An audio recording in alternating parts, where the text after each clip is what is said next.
अंधेरे में छिपे रहस्यों को जानने की हिम्मत है तो तैयार हो जाइए, क्योंकि ये कहानी आपको डराने के साथ साथ आपकी सोच को भी झकझोर देगी। यहाँ पर हर दरवाजे के पीछे एक राज छिपा है और हर परछाई में एक खौफनाक सच।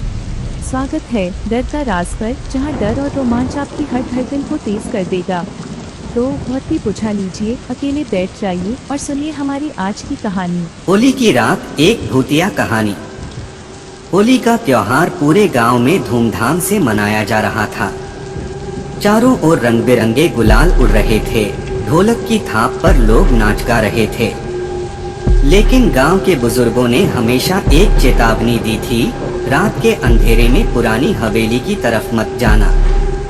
गांव के बाहर एक पुरानी हवेली थी, जिसे लोग भूतिया हवेली कहते थे। कहा जाता था कि वहाँ कोई आत्मा बसती है, जो हर होली की रात किसी न किसी को अपना शिकार बना लेती है।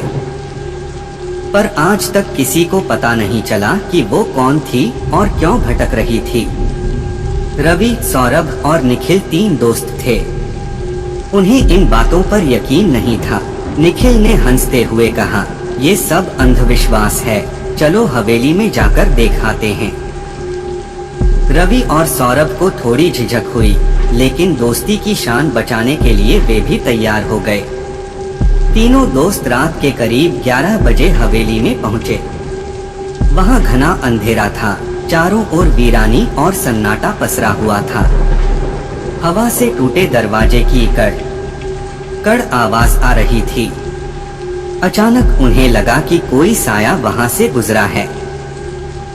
सौरभ ने मोबाइल की टॉर्च जलाई और दीवार पर नजर पड़ी, खून से लिखे कुछ अजीब अक्षर। निखिल ने जैसे ही उन्हें पढ़ने की कोशिश की, हवा तेज चलने लगी और एक डरावनी हंसी गूंज उठी।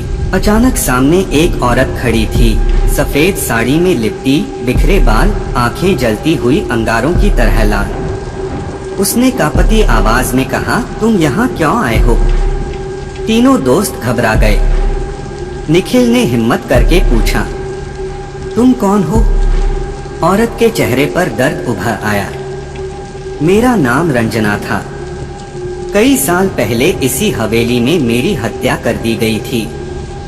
मैं हर होली की रात इंसाफ की तलाश में भटकती हूँ। जैसे ही उसने हाथ बढ़ाया, हवेली के दरवाजे खुद ब खुद बंद हो गए। चारों ओर हंसी गूंजने लगी।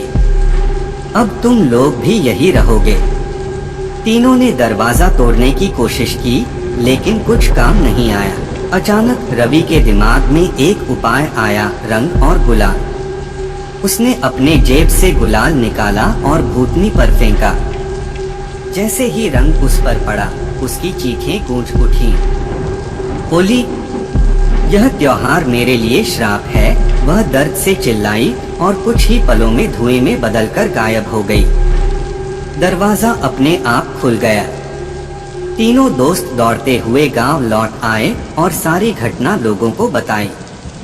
तभी गांव के बुजुर्ग बोले, तुम लोगों ने रंजना की आत्मा को मुक्ति दे दी। अब वह कभी किसी को परेशान नहीं करेगी। उस दिन के बाद से गांव में होली की रात कोई डरावना हादसा नहीं हुआ। लेकिन आज भी जब हवेली के पास से कोई गुजरता है, तो उसे हवा में गुलाल की हल्की खुशबू और किसी के हंसने की आवाज सुनाई देती है। क्या वो आत्मा सच में चली गई थी, या वो अब भी कहीं आसपास थी? क्या आपको ये कहानी डरावनी लगी?